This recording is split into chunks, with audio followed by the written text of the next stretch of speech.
ফয়সাল এখন কোথায় জানালেন ডিবি প্রধান। কোনো বাপের বেটা নেই আমাকে থামাতে পারে, রুমিন ফারহানা।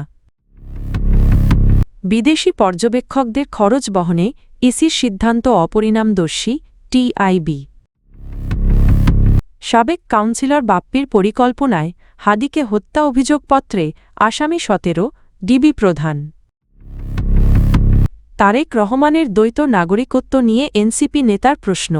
ইনকিলাব মঞ্চের মুখপাত্র শহীদ শরীফ ওসমান হাদি হত্যার প্রধান অভিযুক্ত ফয়সাল করিম মাসুদ বর্তমানে ভারতে অবস্থান করছেন বলে জানিয়েছে গোয়েন্দা পুলিশ, ডিবি। মঙ্গলবার ডিএমপি মিডিয়া সেন্টারে এক ব্রিফিংয়ে ডিবির প্রধান অতিরিক্ত পুলিশ কমিশনার মো.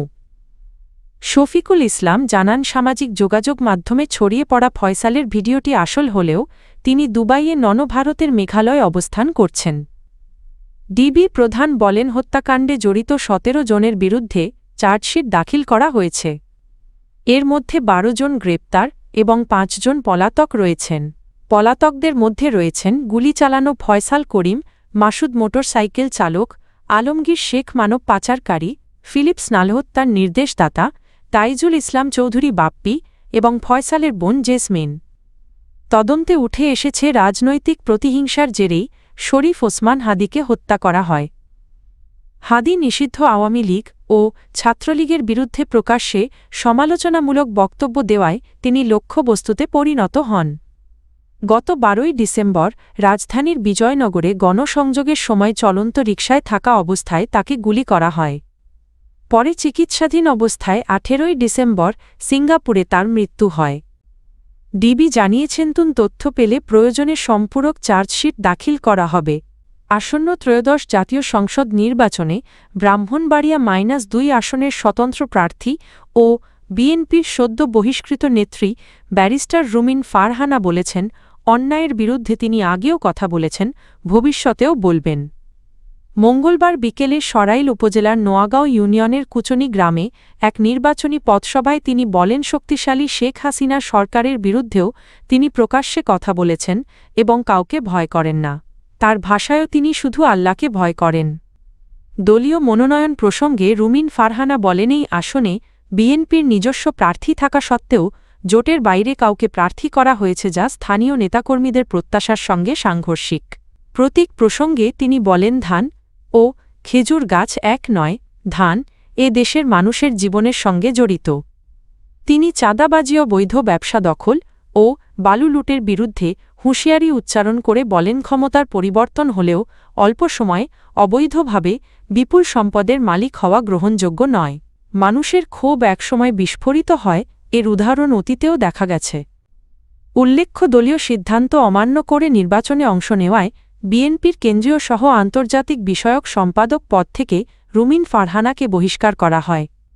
ব্রাহ্মণবাড়িয়া -২ আসনে বিএনপি নেতৃত্বাধীন জোটের প্রার্থী হিসেবে মনোনয়ন পেয়েছেন জমিয়তে ওলামায়ে ইসলাম বাংলাদেশের সহ-সভাপতি জুনায়েদ আল হাবিব। বিদেশি নির্বাচন পর্যবেক্ষকদের থাকা ও খাওয়ার ব্যয় বহনের সিদ্ধান্তকে অপরিণামদর্শী, বৈষম্যমূলক ও স্বার্থের দ্বন্দ্ব সৃষ্টিকারী বলে মন্তব্য করেছে ট্রান্সপারেন্সি ইন্টারন্যাশনাল বাংলাদেশ, টিআইবি। মঙ্গলবার এক বিবৃতিতে সংস্থাটির নির্বাহী পরিচালক ইফতেখারুজ্জামান এই সিদ্ধান্ত বাতিলের আহ্বান জানান। তিনি বলেন, ইসির অর্থায়নে বিদেশি পর্যবেক্ষকদের দায়িত্ব পালন করলে তাদের নিরপেক্ষতা ও স্বাধীনতা প্রশ্নবিদ্ধ হতে পারে। পাশাপাশি বিদেশিদের এ সুবিধা দিলে দেশি পর্যবেক্ষকদের ক্ষেত্রেও তা প্রযোজ্য হওয়া উচিত।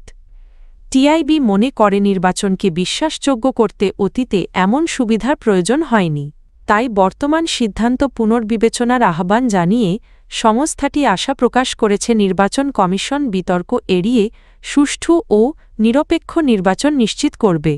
ইনকিলাব মঞ্চের আহ্বায়ক শরীফ ওসমান বিন হাদি হত্যা মামলায় সাবেক ওয়ার্ড কাউন্সিলর তাইজুল ইসলাম চৌধুরী বাপ্পি ও ফয়সাল করিম মাসুদ সহ ১৭ জনের বিরুদ্ধে অভিযোগপত্র দিয়েছে ডিবি পুলিশ।